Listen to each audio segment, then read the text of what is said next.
everyone. My name is Priyakshi, and today I'm speaking with Mr. Arth Patel, co-founder and CEO at Tirex Chargers. So Tirex is an electric vehicle charger manufacturer based out of Ahmedabad. And recently they announced that Gulf Oil India is acquiring a 51% stake in Tirex for around 103 crores. So during this chat, we plan to know more about their work and overall charger manufacturing space in India. So Arth, welcome to this chat. Hi, Priyakshi. Thank you. I'm happy to be here. Thank you so much. To start with, Arth, can you tell us more about your manufacturing setup in Ahmedabad and what is the current scale of your charger deployments?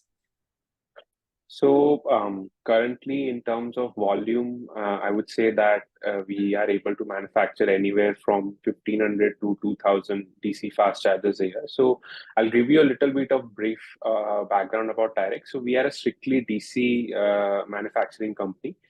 We are not there in the AC sector, and we don't plan to be there at least for some foreseeable future.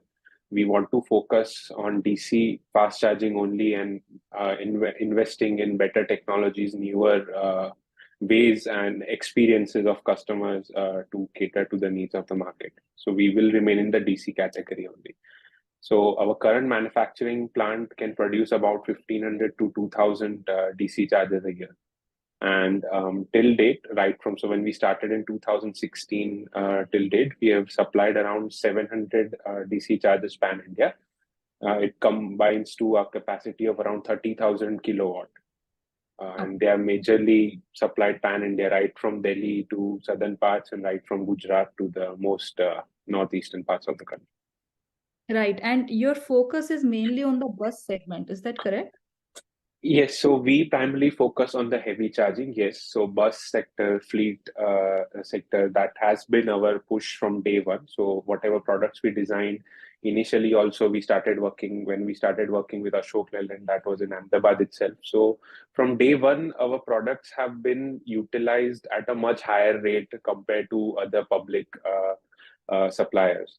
So from the start, we have made a product in such a way that it can sustain high level of usage. A certain robustness is there in the product, which allows it to sustain a high level usage.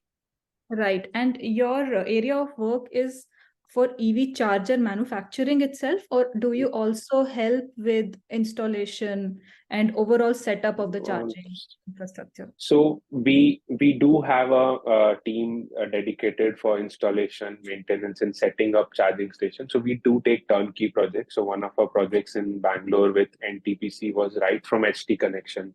So everything, including the substations, RMUs, everything was done by us. So we do have a team, but majorly we focus into manufacturing itself. So we are an OEM. We do not focus into the operational part of the charger. We leave it to the network operators. Yeah.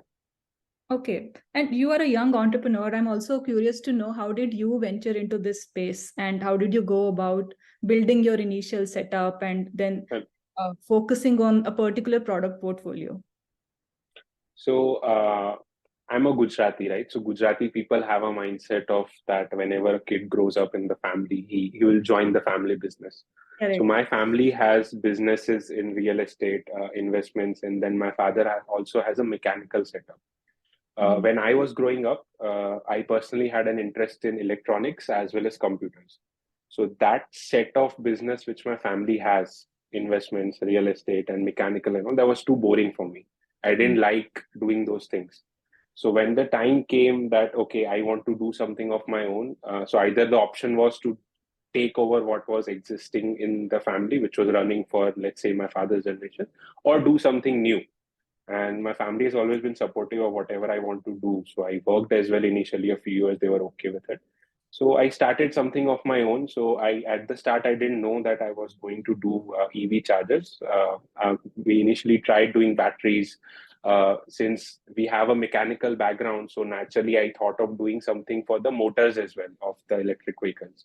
But different experiments here and there, looking over to partners with different people, it didn't work out well. And in the end, charger was something that streamlined in a good way. And then slowly and gradually, we started building our products. Okay. Very interesting. So you have been now manufacturing chargers since 2016, so around 7 years now. Yes. So what are some of the main challenges that you had to overcome?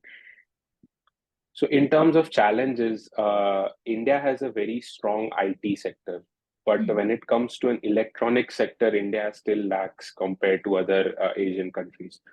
So there, a certain hurdle always came when it came to finding sub vendors of different products. Because as a manufacturer, we cannot do everything in-house, right? We have to rely on partners for subcontracting certain aspects of our product.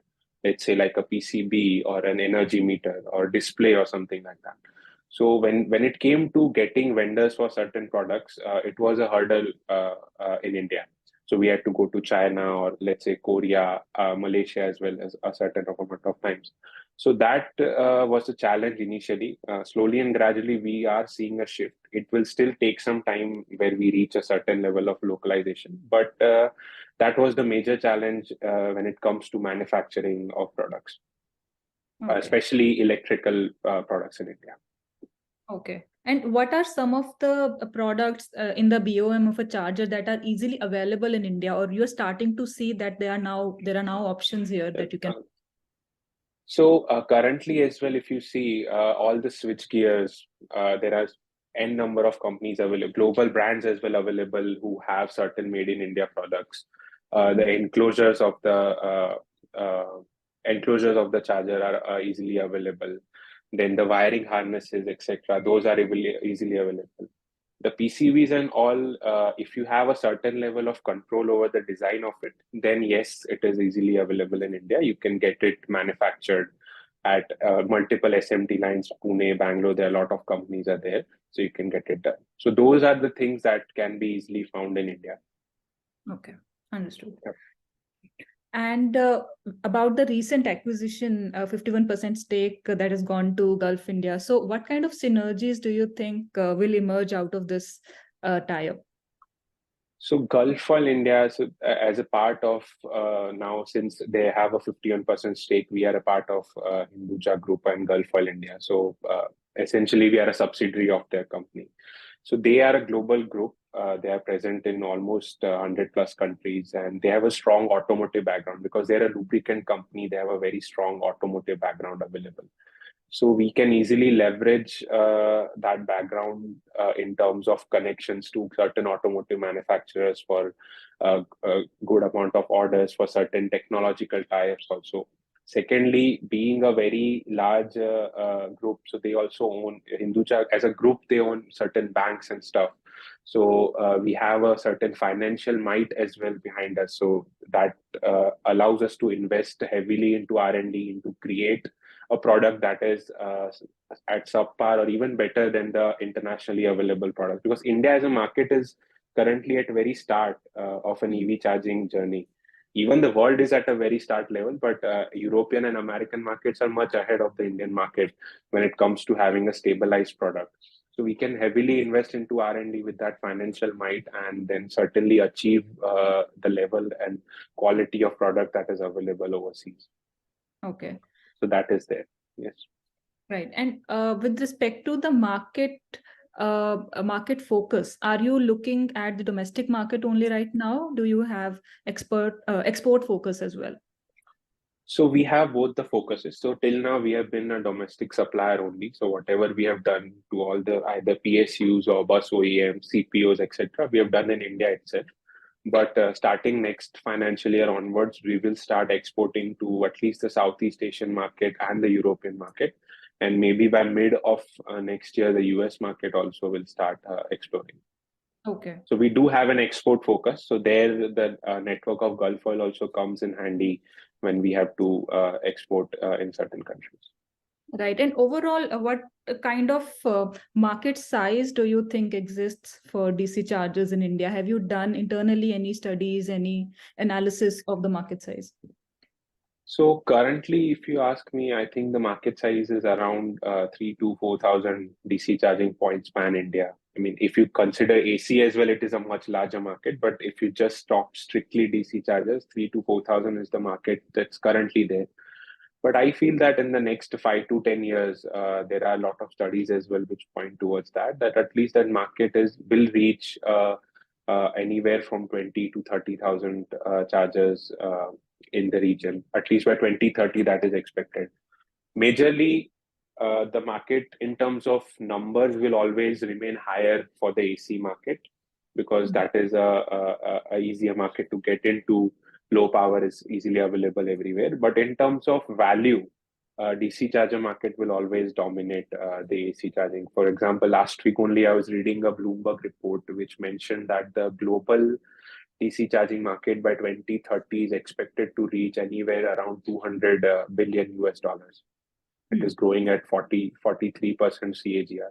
So the market size is very big. The only thing that we have to look into is scaling up the manufacturing, investing in processes and qualities, and creating better technologies. Okay.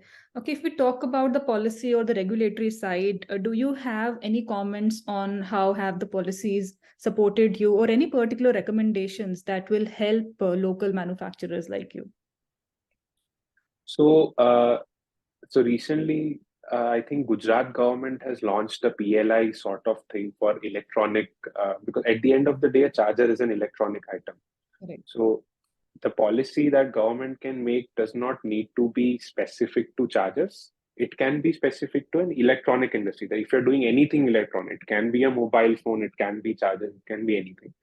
So electronic policies can definitely help, which the Gujarat government has recently launched. I'm not aware if other states are following.